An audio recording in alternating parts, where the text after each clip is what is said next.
Hey, how you doing, Matt? We're going to go ahead and look at a few movements, starting off with the bench press. The biggest thing I want to talk about with the bench press is that keep in mind we can take advantage of our surroundings and get into a far better position than you're currently getting into. The position you're getting into right now is nowhere near the position you could get into. All right, so the reason this is important is because you'll notice that every single person that's putting up really big numbers in the bench press, they always take advantage of their surroundings and use the bar to do an inverted row, get their feet as far under them as possible, will push down on the rack to get their back lower down.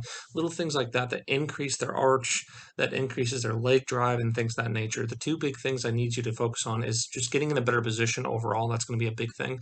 But also trying to get into a better arch. That's going to help your shoulder positioning, your elbow positioning. It's going to help you be in a more advantageous position to lift more load and do it more safely. And then two, I want to go with full foot contact with the ground. Right now, having only your toes on the ground really isn't doing much for you in terms of actual leg drive. The reason why is because when we have full foot contact with the ground, some of the best leg drive comes from pressing with your heels, not your toes. In fact, I can see in your video right now that when you press into the ground, all that happens is your hips rise straight up. All that tension is going straight up. All that pressure is going straight up. It's not going back. We need it to go into the barbell, into the spotter if you had them. And what I need you to focus on is getting your feet as far back under you as possible while maintaining the ability to keep them flat to the floor. This is going to be a huge win for you. It's going to allow you to be in a far better position and actually use leg drive to your advantage. So I'm going to go ahead and send you a video that shortly describes what I personally do for my setup. Doesn't go into too much depth with it, but at the same time, it'll be really advantageous for you to start practicing that, getting in a better arch. It's going to make you get into a way better position, way healthier position for your upper body, and then also get in a far better leg drive position. Full foot contact is going to be a big thing. I think you go on your toes right now, setting yourself up to where you don't have leg drive that's going into the implement.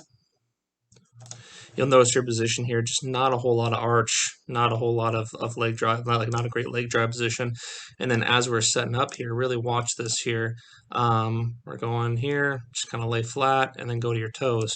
What I need us to do instead is I need us to pull up to the barbell, get your feet as far under you as possible while maintaining the ability to keep them flat, and then slowly drop your T-spine as close as you can to your glutes to create the best arch, the best leg drive position, and full foot contact with the ground. This is going to be really important stuff for you because right now we're just not putting ourselves in the most advantageous position to lift load. That video should help, though it doesn't go into too much deep detail in terms of the setup itself. It's a video on unracking, which you can also benefit from, but just go ahead and try the tactic I use in that video and try to copy it, and I think you'll get a lot more out of it. The biggest thing I'm noticing with the bench press is we still could benefit from going a bit wider. You'll notice you have a pretty decent elbow tuck, about 45-degree angle in the bottom, but your hands still end up being here. We don't end up being in this perfectly stacked position. We're still a little bit in at the bottom, and anytime we're trying to produce force from an unstacked position there, you'll never be able to produce as much force as you otherwise could. I would suggest you'll see very closely if you look knurling mark right here. That's on just about every single barbell. I would go pinky, if not ring finger, on that knurling mark. It's going to feel a little weird at first. It's going to take your body a little while to adapt to, but I promise you, it's going to be an investment into your ability to bench press later down the road. It's going to really benefit your ability to handle load. With your sumo deadlift, the biggest thing I'm noticing is that we just need to take better control of our hips and not squat into the setup. Okay, keep in mind when we're trying to build tension on a barbell and get in the most advantageous position possible, the second we squat down too much, like a squat to like a legal squat depth, we lose tension. We don't get in that advantageous position. All right, it's making it a lot harder on ourselves. So you'll notice that most people that are pulling really big numbers at sumo, they keep their hips extraordinarily high and externally rotated. So what I need us to do is focus less on squatting and more on hinging.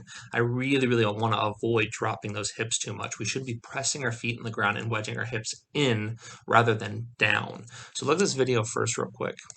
So you'll notice that, there we go, we start about here. We're starting here, which is a not bad starting position whatsoever, but then once we set up, we're just squatting down. All we're doing is bringing those hips down. All right, so we need to cancel that. No more just squatting down. We need to instead keep them high as we bring them in, closer to the barbell. Your hips should be nowhere near legal squat position when you go to deadlift. It should be very high as possible. So what I need us to do is change our focus and go